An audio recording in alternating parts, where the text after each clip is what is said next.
I got you. You thought I was going to be doing a video about which CRM is the best, but that's actually not what I'm going to cover. I'm actually going to cover something that you should be aware of before choosing a CRM. So this video is actually potentially more important than the CRM that you choose. And it's based on my own personal experience of using CRMs for the last 7 years. Now, this video is specifically for MSPs, managed IT service providers. That's who I work with in my business, and I've worked with over 500 MSPs to date, US, Australia, UK, you name it. But what I've seen in that time working with all of these businesses is a lot of CRMs and a lot of different setups. And the learning that I've got here for you in this video is about my experience of attempting to switch CRM, okay? So I'm going to start with a little story and explain where I am in my journey of CRMs. And hopefully this story will help you become a little bit more aware of the importance of what I'm about to teach. So when I started marketing, I was told that I need to grow a list. I should be collecting emails from my website. I should be growing a list that basically allows me to market to. This has become more and more important over time because we see a lot of the algorithms changing. It's a lot harder to get attention on certain platforms than it was before. So if you're feeling like you potentially would like to control your marketing a little bit better, this is why you need to have a CRM. It's so that you own the data, you own the list. You're not relying on a social media algorithm. So when I started, I went with MailChimp. It was like $10 a month. I quickly switched to ActiveCampaign when I heard of peers in the space that were using it. They were saying you can segment the list, you can tag all the people in it, and you can understand what people like. So I'll give you an example. If someone lands on your website and they're looking for Microsoft 365 services, then you can actually tag them on your website that that's what they're interested in. If they land on your backup and data recovery, you can tag them accordingly. So it allows you to segment your lists in your CRM. The other cool thing with ActiveCampaign is that there are automations. So you can automate emails to go out based on actions and sequences. So I made the switch. I was paying $15 a month. I looked back at my invoices all the way back to, I think it was 2019 when I made the switch. And I was paying $15 a month. That bill has slowly crept up over time. The last invoice I had, I switched to annual, and it was like $1,500 for the year. So it's went from $15 a month to $1,500 for the year. I'm going to need to start looking at a different CRM because I don't feel as though I'm getting that great value from ActiveCampaign. And it wasn't just because the price. The other issues that I'm finding recently with ActiveCampaign, the first one is I'm based here in the UK. I'm like 6 hours behind Central Time, and ActiveCampaign, they're based in Chicago. And the last few months, anytime I go to log into ActiveCampaign in the morning, say 9 or 10 my time in the morning, that's around about 3 or 4 a.m. in the US, I'm finding the system is down. I can't actually access the CRM. I have to wait until later in the day. Now, those issues have stopped, but that was driving me a little bit nuts. The other thing that's driven me nuts with the system, apart from the UI being very slow and clunky, they have improved it slightly recently. The biggest thing is that they've just basically went overboard with AI. They have added AI to everything, and anytime I go and click on a button, it's telling me to try and use AI for it. And their AI is terrible. It's slop. I'm getting so angry. There's this feature in it at the moment. It's create your next email with AI. So you go and type in what you want your email to be about, and AI generates all of the content and all of the images for it. It is so bad. It's so bad. And this is like a multi-million-dollar company that have went and done this. I'm just like, why? And they keep pushing the AI stuff. And I'm like, just take a step back out of ActiveCampaign. Please just remove all the AI features. Take a step back and think, what AI piece would make sense? What would add value and make the platform good?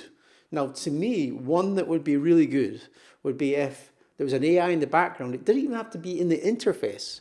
It just goes off and enriches the data that's in your CRM. Maybe someone gets added to your lists, and it's only the email address that you've got. So the AI maybe goes off and it checks their LinkedIn profile. It maybe goes and checks their website, and it generates and populates all of the fields that you've got on the contact or the account based on what it can find out there. That would be cool. But instead, we have slop. So as you can see, I'm like emotionally triggered by this.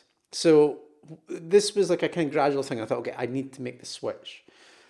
I've heard of the CRM that I was thinking about was one called High Level. Now, I was first introduced to High Level as part of the Tech Tribe. Nigel's went and rebranded it as Growably. And I looked at it about 2 or 3 years ago when he first put it in there, and I was like, I don't like it because the UI kind of sucks. The website builder and the email template builder, they're like 20, they look like they're 20 years old. They like the format and just the UI of it. I was just like, I don't want to go near that. The other issue with it was that it's got a little bit of feature bloat. So literally they're like they got all this private equity money, and there's so many different sections to High Level now that does so many different things.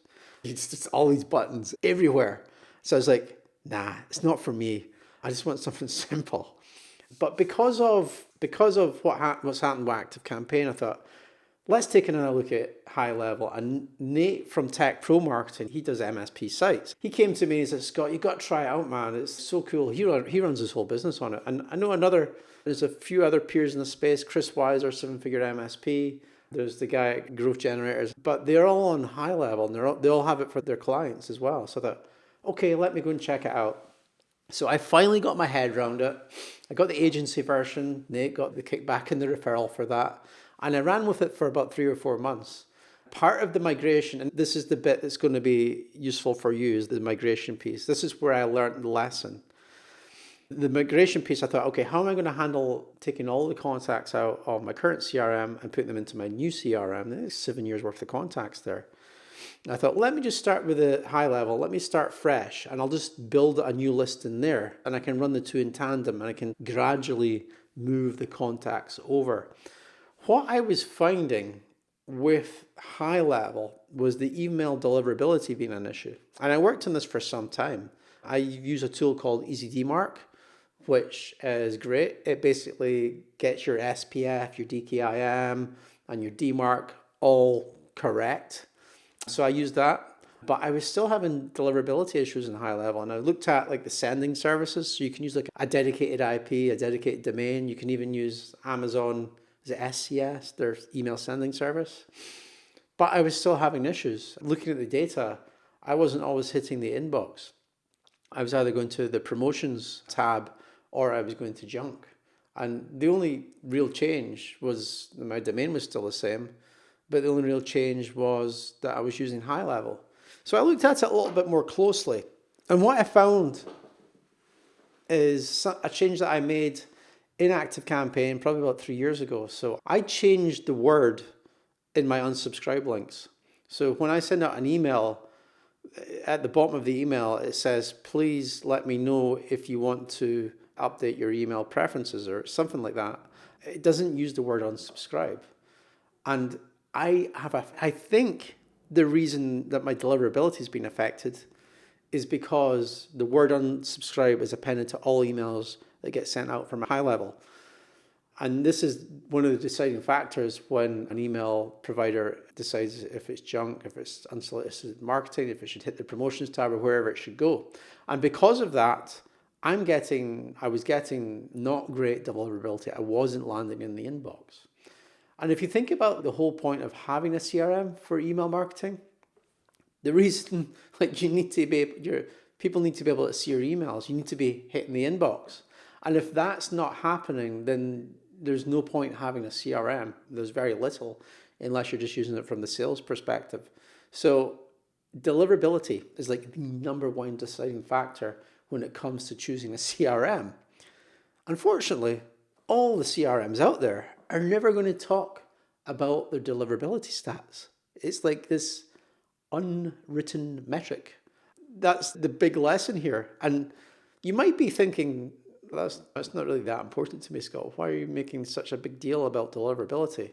But let me kind of frame it for you. I've been doing this for 7 years, the marketing. Maybe you're at an MSP and you're potentially, it's not the biggest priority in your business is your marketing. However, you get your MSP to a certain size when you're at a certain growth trajectory, you're going to have a team, you're going to have a marketing department, and you're going to have experts in there in that marketing department, and they're going to rely, their KPIs and their stats are going to rely on the deliverability of the emails. Email's not going away in the next 10 years. So when it comes to the deliverability, whilst it might not be important to you now, as your MSP grows and gets bigger in size, and as you add these dedicated roles in for marketing, these individuals are going to need, a CRM that has good deliverability so that they can justify what it is that they're doing for the business. So maybe not now, but at some point you will find, you'll go back to this video and say, yeah, Scott was right. Deliverability is one of the biggest factors in deciding which CRM to go with.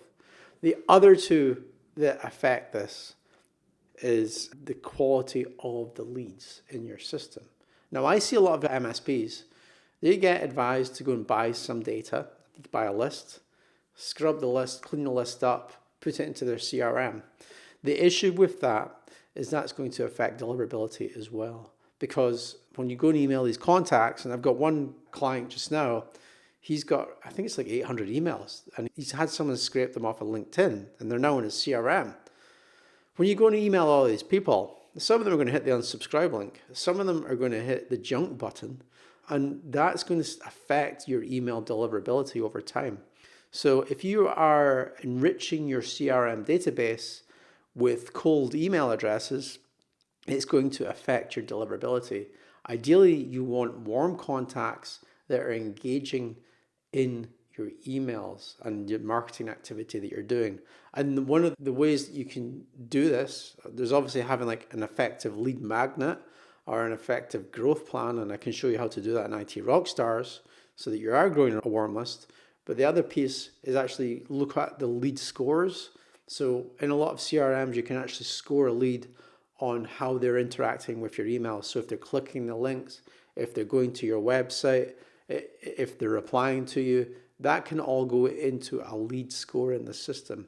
And this has two benefits. The first one being that you'll have an improved list because you'll be able to see if the people that aren't engaging, and you can actually just remove them from the list. You can set up an automation to just remove them if they haven't opened an email in 3 months. The ones that are engaging and have a high score in the system, this gives your sales team the ability to have a snapshot look at who is the warmest in the system and who I should be calling. That right there is an important feature of any CRM that you got to have enabled. And I bet 9 times out of 10, people watching this don't have that there. But from a sales perspective, it is brilliant. It's a brilliant feature. So that's the awareness for you guys and girls out there. Which CRM to choose?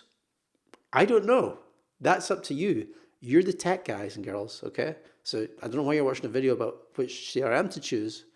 I'm just telling you my experience from a marketing perspective. Make sure you got email deliverability. Make sure that you are scoring leads in your system and that those leads are of high quality. They've actually opted in to what you are marketing them. Anyway, that's it for me today. Hope you enjoyed this video. And if you want warm leads coming into your business, then you know what to do. Take it easy. Catch you in the next one.